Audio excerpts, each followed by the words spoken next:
What's up and welcome back. I'm John Stark, back to MovieGuy.com, your favorite blind film critic, and today I'm going to be talking about a documentary called And So It Begins.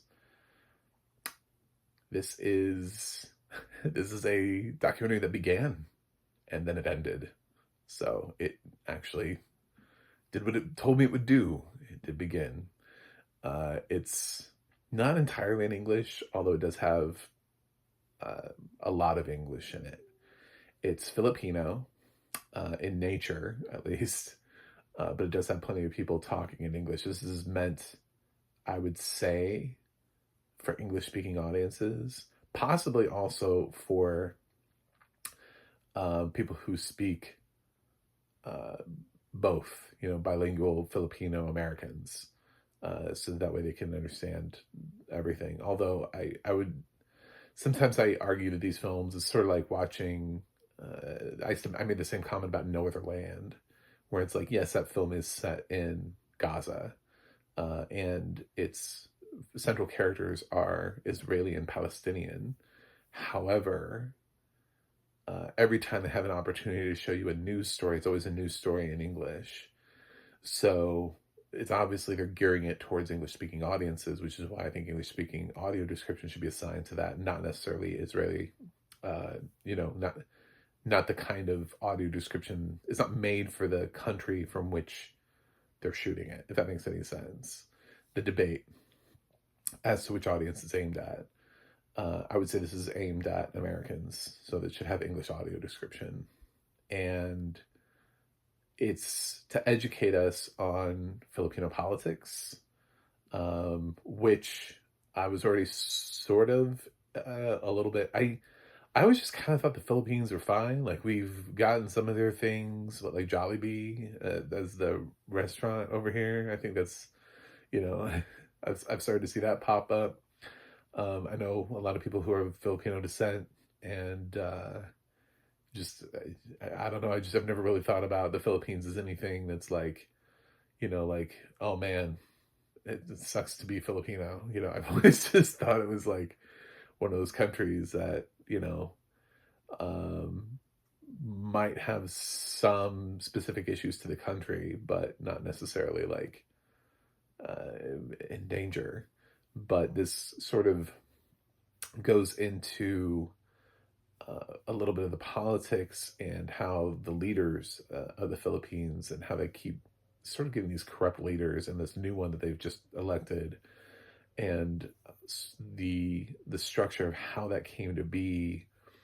There's an interesting part that sort of talks about the insidiousness of capturing all of this, where they're talking about how the kids, when they learn how to write, that there are these books that are donated to schools to help them write, but they're all writing things, and it's this leader. So it'd be like if over here we were teaching kids to learn to write for the first time with like, Donald Trump is a hero. Donald Trump is a great American. Donald Trump saved my life. You'd be like, wait a minute. Carolyn, do we have any normal sentences? So it's sort of like that. Like they're like planting seeds about leaders in children from birth, so that way they have. It's very interesting. It's like it's what a weird thing to invest in, but I think it's paying off, obviously, because of when you look at who just won the last election, and which is why the documentary is being made. And these journalists are saying, like they don't know what's going to happen to their country if democracy will continue, but that they'll still be there to report on it and report on the fall of democracy in the Philippines. So they don't have high hopes. It was a very interesting documentary. It's not all in English, so I can only be just so connected to it, and it did lack audio description. So again, I wasn't fully connected and invested. But every once in a while, like half the movie is in English, easily, if not more. So I did get a pretty decent amount of information out of it, more so than I did some other documentaries this year that have also had really important subject material. But so I did learn, and I felt like I got something out of it. So I'm not going to say this is like you know, the most unwatchable thing you'll ever see this year, especially considering I've seen films that are completely not in the English language. But yeah, this is not at a level at which I would recommend anybody spend money or go to a theater or anything like that. And you know, while the subject matter is important, there's enough of it that's not in English that I'm at an impasse of recommending it. Sort of like with No Other Land, like I really want to recommend that because I know what it's about. Um, but I can't make somebody sit through a film with almost no English and no audio description and give that two thumbs up, you know? I want to. By all means, I want to give No Other Land two thumbs up so bad. I want them to slap an audio description track on that.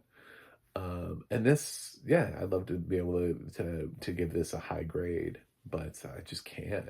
It's there's too much of it that's not accessible. So unfortunately, my grade is unwatchable due to lack of audio description, and because I don't give floating grades of A, it's because there's nowhere to go up from that.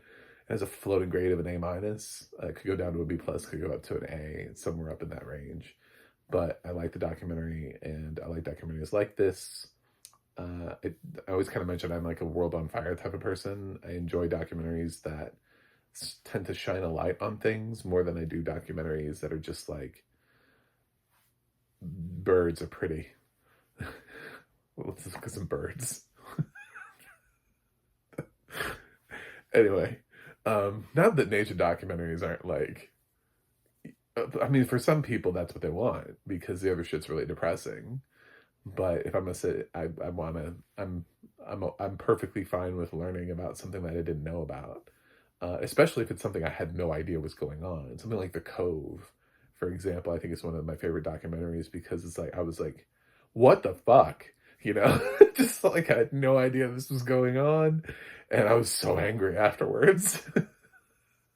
It's like Jesus. Anyway, thanks for watching. Thanks for subscribing. I'll see you guys on the other side.